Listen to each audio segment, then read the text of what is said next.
আমি স্কুল থেকে পেয়েছিলাম খেলায় ফার্স্ট হয়ে। তখন তো প্রচুর ইভেন্টে পার্টিসিপেট করতাম, তো ওর জন্য এইটাই স্মৃতি রয়ে গেছে। আর বাকি তো তখন টিফিন বক্স এই দিত। এখানে তারপরে বাপি ফুল নিয়ে চলে এসেছিলো, তো এবার মা ঠাকুরকে মালাগুলো পরিয়ে দেবে।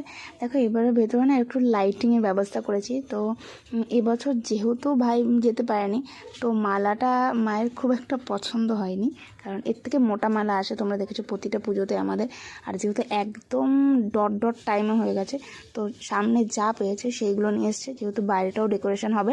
তো গনু বাবার যেহেতু আজকে পুজো, তো গনু বাবাকে তো ভালো করে সাজাতেই হবে। আর এখানে যে লাইটটা লাগিয়েছে না, লাইটটা প্রতি সময় অন করা ছিল। আর এখানে দেখো কত ফুল নিয়ে এসছে, স্টিক নিয়ে এসছে। বাইরে যেহেতু গেটে ডেকোরেশন হবে, ওর জন্য যে গ্যাদার যে বেসগুলো হয় না, এইগুলো এনেছিল। এগুলো আমার দায়িত্ব ছিল, তো আমি এগুলো যখন অ্যাটাচ করছিলাম বাইরে গেটের কাছে, তো তখন আর ভিডিও নেওয়া হয়নি। তারপরে গনু বাবার জন্য বেস্ট মদক আনা হয়েছে আর লাড্ডু আনা হয়েছে। আমার তো বক্সগুলো বেশ পছন্দ হয়েছে। দেখো কি সুন্দর, মদকটাও যেমন সুন্দর আর লাড্ডুটাও বেশ বড়।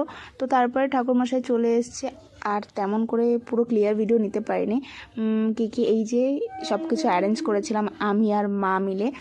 তো এবছর পুজোটা সত্যি অনেক তাড়াহুড়োর মধ্যে হয়েছে। তো বাবাকে আরও দুটো জিনিস আমার দেওয়ার ইচ্ছে ছিল, যে পোলাও আর হচ্ছে একটু সেই আর একটা যেন কি ভুলে গেছে এখন।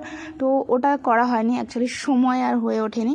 তো দেখা যাক, নেক্সট বার আরও তাড়াতাড়ি ওঠার চেষ্টা করব, উঠে ভোগের যোগাযন্ত্র করা শুরু করব, তাহলে যে তাড়াতাড়ি হবে। তারপরে আমাদের এই যে ঠাকুরমশাই না, এই ঠাকুরমশাই আমাদের লক্ষ্মী পুজো গণেশ পুজো দুটোই করে।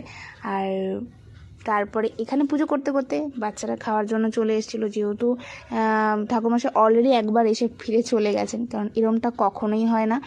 আর আমি কাঁসা বাজাচ্ছিলাম, ওদিকে বাচ্চারা ছিল। আর এবছর গণেশ পুজোয় আমার সত্যি প্রচণ্ড শরীর খারাপ হয়ে গেছিলো, কারণ সারাক্ষণ তো প্রথমত না খাওয়া, আর আমি খেয়েছি সেই 4:30টার পর, মানে বাচ্চাদের খেতে টেতে দিয়ে তারপরে 1 ঘন্টা আগে ঠাকুরমশাই অলরেডি চলে গেছে। আর এখানে বাচ্চাদের বালক সেবা করানো হচ্ছিলো। আর যেহেতু প্রায় 50-50টা বাচ্চাদের ইনভিটেশন থাকে, তো সবাইকে দিয়ে আমি খেয়েছি। আর এবারে আমি পান খেয়েছি, মানে পান আমার মতো কারা খেতে পছন্দ করো, মানে আমাদের বাড়িতে না একটু পান খাওয়ার রিচুয়ালস আছে। দেখো শুধু সুপারি আর হচ্ছে চুন সুপারি দিয়ে খেয়েছি, তাতেই কত লাল হয়েছে। এত পানটা খাওয়ার পরে মানে একটু রিলিফ হয়েছিল। তারপরে এখানে দেখি এবছর ভোগের রেখে খিচুড়ি যখন তৈরি হচ্ছিলো, আমি একদম আসিনি, সারা দিনের সময় পাইনি। তো যখন রান্না ঠাকুররা চলে গেছে, তারপরে আমি এসেছি। এখানে পুরো খিচুড়িগুলোকে সুন্দর করে ঢাকা দিয়ে রেখে দিয়েছে, মা দেওয়া শুরু করবে, কারণ সন্ধেবেলা আমাদের পুজোটা দেওয়া হয় ঘরে। তার